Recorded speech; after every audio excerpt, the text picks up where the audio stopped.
حکومت روسیه روز 26 ژانویه بیانیه‌های وزیر مالیه آمریکا درباره فاسد و رشوه‌خوار بودن ولادیمیر پوتین رئیس جمهوری روسیه را برابر به اتهامات رسمی خواند. آدم زوبین وزیر مالیه آمریکا روز پیش از این در برنامه پانوراما BBC گفت ولادیمیر پوتین در زمان حکومتش ثروتی عظیم جمع آورده است. سال 2007 خدمات استخباراتی آمریکا گفته بود که ثروت ولادیمیر پوتین به 40 میلیارد دلار برابر است، ولی خود رئیس جمهوری روسیه این گونه ادعا را بی اساس و یاوه نامیده است. بیانیه یک مقام بلندرتبه آمریکا در این باره که ولادیمیر پوتین به فساد آلوده است سر و صدای زیادی را برانگیخت و صحبت امروزه در همین باره است. با همکارم براین ویتمور، شورای ارشد مسائل روسیه در رادیوی آزادی.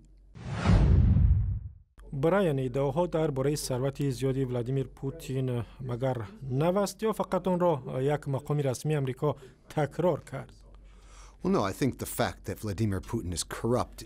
در این گفته که ولادیمیر پوتین رئیس جمهور روسیه فاسد است چیزی نو نیست. چیزی نو این است که یک مقام رسمی آمریکا و از وزارت مالیه که مسئول نظارت بر تحریمات است و این مسئله را می‌داند، این سخنان را در برابر دوربین نواربرداری میگوید که ولادیمیر پوتین به فساد آلوده است. به فکر من این بیانیه‌ها یک بخشی از روندی وسیع‌تر است. مثلا هفته گذشته در بریتانیا مؤلفان یک تحقیقات رسمی درباره مرگ الکساندر لیتویننکو جاسوس روس که به لندن گریخت و سال 2006 کشته شد گفتند که ولادیمیر پوتین رئیس جمهوری روسیه احتمالاً امر داده است که لیتویننکو را بکشند. در این گفته هم چیزی نو نبود، ولی از زبان مقام رسمی صدا دادن این سخنان نو بود. اگر تحقیقات بریتانیا درباره مرگ لیتویننکو و سخنان مقام وزارت مالیه آمریکا درباره پوتین را بگیریم، چنین به نظر می رسد که مقامات دیگر وانمود نمی کنند که حکومت ولادیمیر پوتین یک حکومت سزاوار احترام است، بلکه یک حکومت است که گروهی متشکل جنایی آن را غصب کرده است.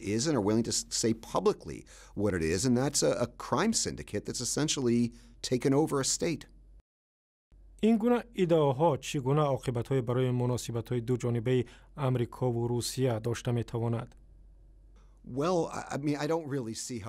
به اندیشه من بیانیه‌ها هیچ گونه تأثیری به مناسبت‌های آمریکا و روسیه گذاشته نمی‌توانند، زیرا دو طرف حال و همکاری‌های زیادی ندارند. حکومت روسیه به این بیانیه‌های مقام آمریکایی با خشم واکنش نشان داد. آنها گفتند که این اتهام مستقیم است و البته چنین هم هست و اتهاماتی است که ثابت شده است، چون یک مقام وزارت مالیه آمریکا در برابر کامرای نواربرداری BBC نشسته به دلیل سخن نمیگوید و این یک علامت آن است که آمریکا با چشمان باز به روسیه نگاه میکند که واقعیت آنجا چی هست.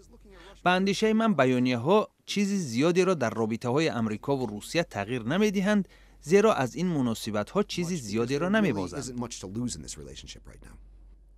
و این اتهامات جدی میتواند برای خود ولادیمیر پوتین هم پیامدهای داشته باشد، چون در گذشته آمریکا به ضد بعضی از اطرافیان نزدیک رئیس جمهوری روسیه تحریمات اعمال کرده بود.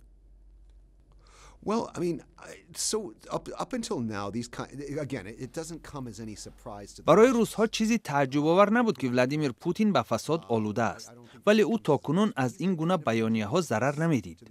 حالا باید ببینیم که جامعه روسیه در این باره چی گونه فکر میکند و تا کجا این بیانیه‌ها به ولادیمیر پوتین آسیب میرسانند. با نشر برنامه BBC همچنان آمار نوی آژانسی دولتی آمار روسیه نشر شد که نشان میدهد درآمد مردم کشور سال گذشته 9.5% کم شده است.